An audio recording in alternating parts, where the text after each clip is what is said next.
constantly in the mirror, specifically Hemet. Yeah, Hemet in particular, you just get your things the easy way. You just look at your opponent, why are you drawing all those cards and messing around? Just get rid of those cards. I just want to draw good cards every turn. I'm really glad to see that Hemet has finally come into his own as a card that actually can help define the meta, does appear in some decks because its effect is so powerful, but it's never really had a chance to shine before now. And yes, there we go. It is going to be a Shadowwalk face-off. Two very different styles of Shadowwalk deck, though, and a great opening hand from Twink here. Yeah, it has Prince Keleseth in it, therefore it is a great opening hand. That's the definition of any deck's great opening hand, I think, these days. Keleseth and no patches. Great opening hand. Which one of these players is going to walk the walk? We're going to find out in the next few minutes. First of our quarterfinals today, we have 3 more for you. That's how quarterfinals work. And it's a stacked lineup. I think it's tempting to say it's not a stacked lineup because if you saw the top 16, there's the Muzzies of this world got defeated. But this lineup is still an incredibly good top 8, one of the best ones we've had all year. Yeah, I agree. It's again, you could compare the top 8 to the top 16, and you could be a little bit surprised that most of the lesser-known players took down the incredibly well-known players. But it's still a great lineup. And we're going to see a lot of these players in Hearthstone Global Games going forward, and in other tour stops. There's a lot of these players either going to get voted in or already in Twink's case. Now, you know what we were saying about how the Keleseth version of this deck can just kill you? Yeah. Doing this helps that a lot. Or making your things even bigger. Yeah, that's buff 2-2. Do you know what? Just play Shadowwalk on 9. You get 2 more Keleseth effects. Don't even worry about the combo. Everything will be buffed by 4-4 at that point. That was interesting for Failey there. He actually went face rather than getting a card from his Acolyte. Okay, and he doesn't look too happy about that, actually. Did he just misclick or something? I don't think that was really weird to me, but I was talking about weird things. Giving Twink all of the control over his card draw is strange. Like, you can understand being afraid of overdrawing, but yeah, that is odd. Yeah, maybe that is the point. Oh, look, a 1-mana 4/3 Glacial Shard. That seems like a good card. I'd play that card. I would definitely play that card. I'd play 30 copies of that card in my deck if I could. Yeah, and Quest Rogue still does. Luckily, we don't see it very often at the moment. Yeah. That deck will be back. You're very confident about that, aren't you? Yeah, 4/4s are just the wrong things right now. The nerf really hurt it in the current meta because the way that even lock in particular works out is everything's on 4. But several factors of 4. But when 3s become a thing or 5s become a thing, I think Quest Rogue comes back. It's just that 4s is a funny number. 4 is the in number right now. Yeah.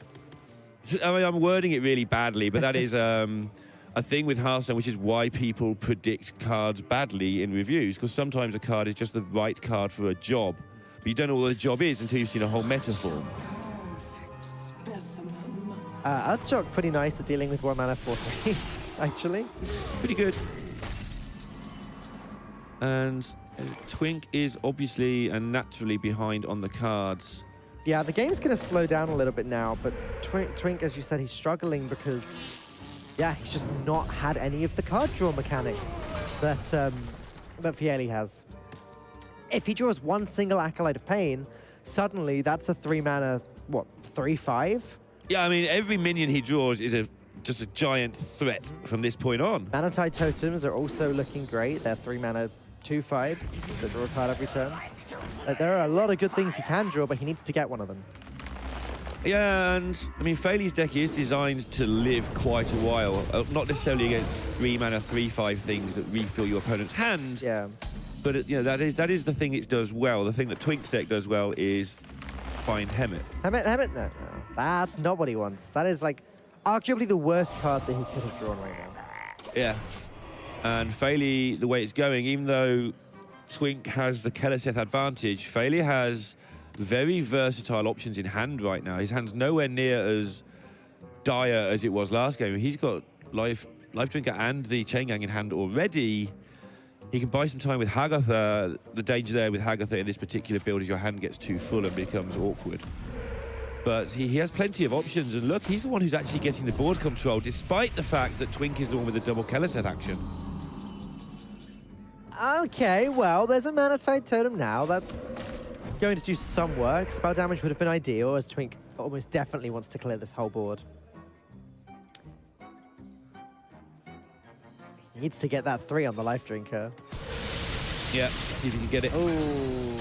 Not a good time to roll a 2. But now it looks like Twink is going to get going because Manatite Totem into Manatite Totem. Next turn, he's going to draw 2 cards as well. Well, yeah, this is just going to be Hagatha. Ooh. And Bailey's going to try and fight fire with whatever shamans use. Stuff. Fight fire with Electric. stuff. I like the idea of electric for some reason. Stuff conquers all. Just criticals everything. Stuff definitely conquers your vocabulary. Yeah, it conquered my vocabulary years ago. My vocabulary is now just stuff and things. Right, so Fairly, the reason he went for Hagatha there, I think he realizes the inevitability of Twink's double Keleseths. And so looking to get a little bit fortunate himself by getting Hagatha out there. Plus, it was just a good way of clearing that particular board. Unfortunately for him, he doesn't have a minion he wants to play apart from Chain Gang. And that doesn't get a lot done right now. But he is starting to get there with Shudderwock. It's one of those hands. It's a big hand full of nothing. This Chain Gang actually came from Zola the Gorgon earlier, so yeah. we're going to be 2 Chain Gangs in, which is pretty good once they get played. But wow, Fairly really not wanting one of those Manatite Totems to stick around. Yeah, I also wonder if that means he's intending to Shudderwock quite early. It's not going to be that great. Oh, okay. Hang on a second. Hate to cut you off there, Neil, but 4 mana Chillwind Yeti with Taunt that summons another Chillwind Yeti with Taunt. I'd play that Yeti. That is a good card. It is indeed a good card. Yeah, the reason I think the Volcano went off last turn is I think Fairly, his Shudderwock army is a bit sad because it gets hurt by Hagatha and then Volcanoed away by the opponent. But I think he's looking in terms of he might have to do that at some point, and he wants to make sure that the overload is out of the way, even though it was a pretty horrible board clear. Maybe trying not to be overloaded for a long time. Now, Failure is either going to have to overload a lot this turn or just play both Hexes, I think. He's got the option to play double Lightning Storm plus Zap. It's not looking good. Well, he's going to play some spells, which is going to make his Spellstone spellier and stonier. That's true. That's true. And also emptying out the hand a little bit is helpful. He's going to be very overloaded next turn. One of them did roll a 3, so this is guaranteed to clear the board along with Zap, or just without the Zap, actually. He is going to need the Zap. Oh, that's really unfortunate. Fairly's not having a good time this game. He's not the 1 in 4 there going against him. Of course, he's still got time. He's got the 2 hexes to buy some time. He's got healing. But he's still... Given that Twink hasn't drawn Hemet, Fairly can definitely still win this game, which is incredible looking at the start that Twink had and the fact he had a natural advantage in the matchup anyway.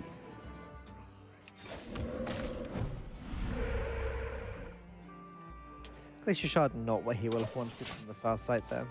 Does Hagatha ever get played? I guess there's no reason Apparently not to. Yeah. It was, yeah, interesting to see.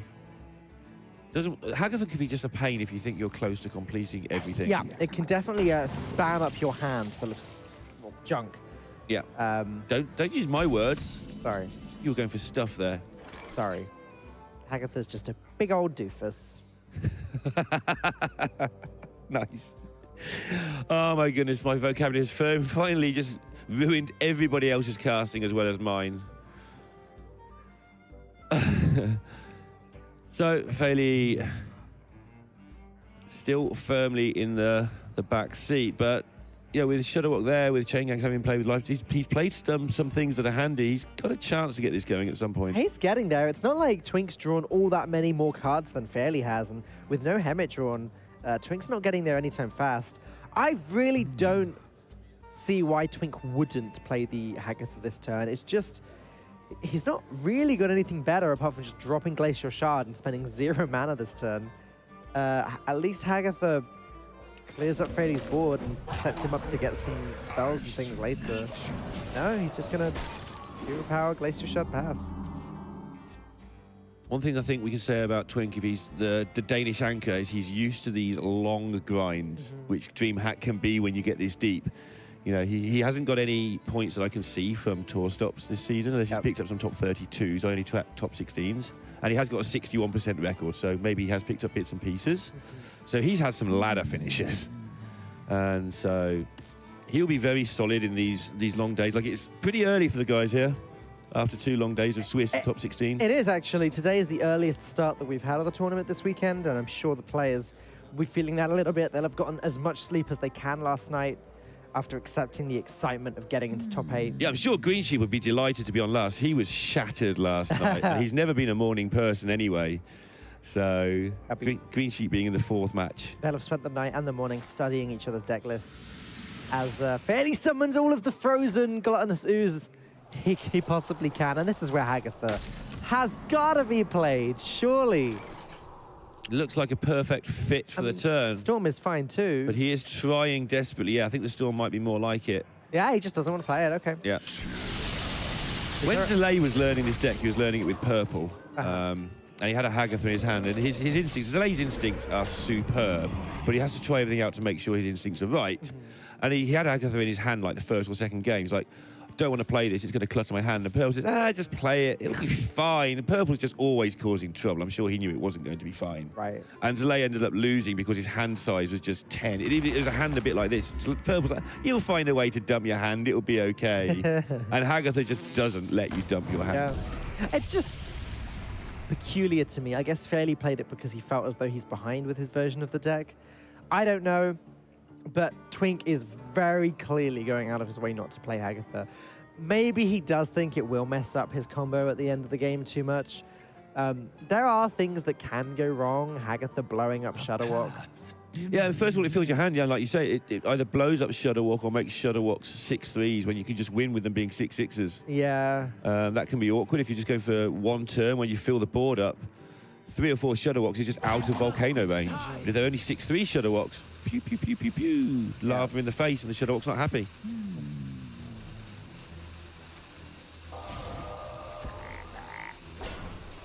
It's incredible to me that Fairly's got this far, whatever happens in this game. Twink kind of whiffed on the minions quite a bit after getting the double Keleseth. Yeah. And Fairly showed in game 1 just how much he must have played this deck. 3 mana, 3/5 Acolyte's not a whiff in the slightest there. He's actually going to Volcano, guarantee that he draws a lot of the cards he needs from his deck right now. And if he'd played Hagatha, his play wouldn't have been on. Yep. So maybe he's had this plan in mind for a while, despite the fact those cards weren't in his hand at the time. Point. Because this has filled it, the difference between this and the Hagatha, this has filled it up with cards that are part of your deck. Hagatha fills it up with clutter. Yep. Let's go with. It's good clutter sometimes, but sometimes it's just a nightmare mess of things you can't get rid of. Here comes Mr. Wok. His jaws, they bite, his claws, they scratch, and let's see how much scratching they're going to do. Zola the Gorgon returning one to the hand is something. At least it allows Fairly to continue to go infinite for now. No Grumble played yet, though. It is that was the second 46 Volcano, right? We just saw from Twink. I think so, yeah. I might be wrong, but if it was, that means that Fairly knows that these are safe. He's seen a lot of Lightning Storms, a lot of Volcanoes. Well, not safe from this, though. Yeah. As Hagatha finally does come down, I can shut up about it. And clearly, it's worked out very nicely for Twink holding on to that. It has, but Fairly just instantly went to note it down. I think he expected this response. He's almost feeling like he's forced the Hagatha down. It's going to be Shadowwalk number 2, potentially this turn. And the problem is, if Zola goes off first, that's it. No more Shadowwalks added to his hand. Right. 3 cards left in Twink's deck. Wow. Poor Hemet, sitting at the bottom. Not going to get to do his job. Yeah, so Fairly knew that response was very likely. Yeah, Hemet is just sitting at the bottom of the deck. The rest of the deck just rebelled. Okay, that's another Shadowwalk being added to the hand at the end of this. Or at some point during this. And now things are becoming problematic for Twink. Oh, that's tempting.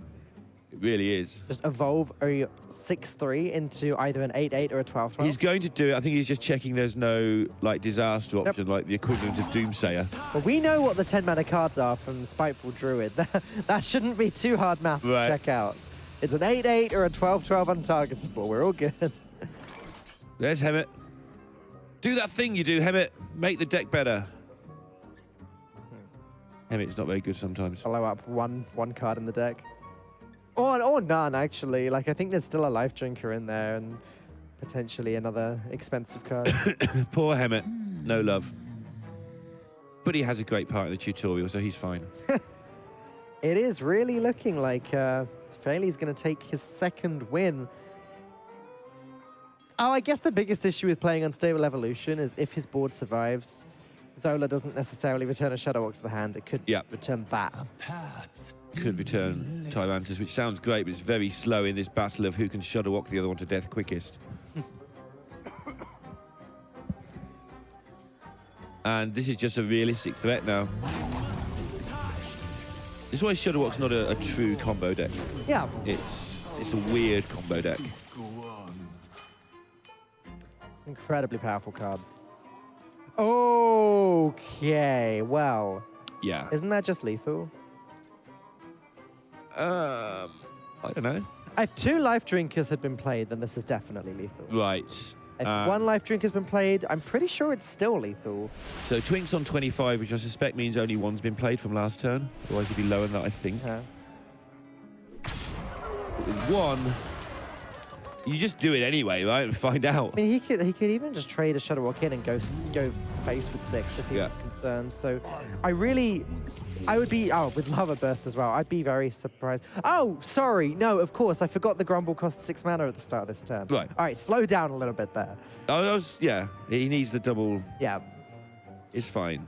But it's a beautiful setup for the following turn. The thing in this situation, unless it's a very clear lethal, you can just play loads of Shadow Walks. 12 Shadow Walks as well. They're big. Count the battle cries, everybody. You can do it, chat. 24. Whoa. Okay. All right. Slow down. Emerus battle cry going off over and over again, doubling all of the minions' attack and health in the hand over and over again. That Grumble has very good stats right now, I'll tell you that much. Can you stop being so silly, Deck? Told you this is why we don't invite him to parties. Just sits around catching things and grumbling about things. Don't want him. And as if by magic, Twink is just in a world of hurt. 56. Well, that's a minion. Bailey likes that minion. Okay. All right, hold on. We can hear the crowd out there enjoying this as much as we are. Shadow Walk is at 96 there. That's going to create a copy of itself. Do you know what? I don't care about the result of this game anymore. That's just too funny. You don't care about it, but Twink certainly cares about the result of this game. He's going off himself here. I don't think he's going to get it done, but... Nah, Failey's got this. You definitely don't sit there and not play them just in case you counted wrong. What more do you need than a 96 Shadow Walks to win the game? 192 Shadow Walk every time, please. That's what I want. Oh my goodness. Hello, Trollden. I'm sure Toast has probably run it up to Toast? enough to break the game at some point already. I haven't seen it, but it's what Toast does best, breaking games. If he doesn't... Oh, the thing is, he can't play the 96... Wait. Oh, none of his Shadow Walks cost 1. Right, this is an issue. That's what I was saying. Twink hasn't given this up yet. Despite the fact it's hilarious and his Shadow Walks are huge, and by huge, I mean they're huge. He's only playing the 12 to 1. But millions of battle cries going off again. There's the 192. Oh, God. This is like some bad game show. Would you like to double your walk or take what you've got? Oddly enough, I think Twink actually wins this now, but I want Fairly to win this now so badly. By the way, they've all been doubled in different ways as well, so they've all ended up with like completely different chains of doubling. Right, Twink either needs to kill his opponent, which I think he can, or deal with this Shadow Walk. The fact he's starting the turn by playing the Frost... Oh, no, he's That's the one to hand, get it into factors of 3. Yeah. And clearing his hand.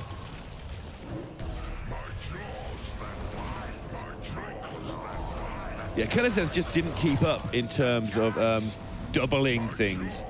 Like 9/9 suddenly look really small, but they're the ones who are going to get the job done. Oh, this hand's gone a bit wrong.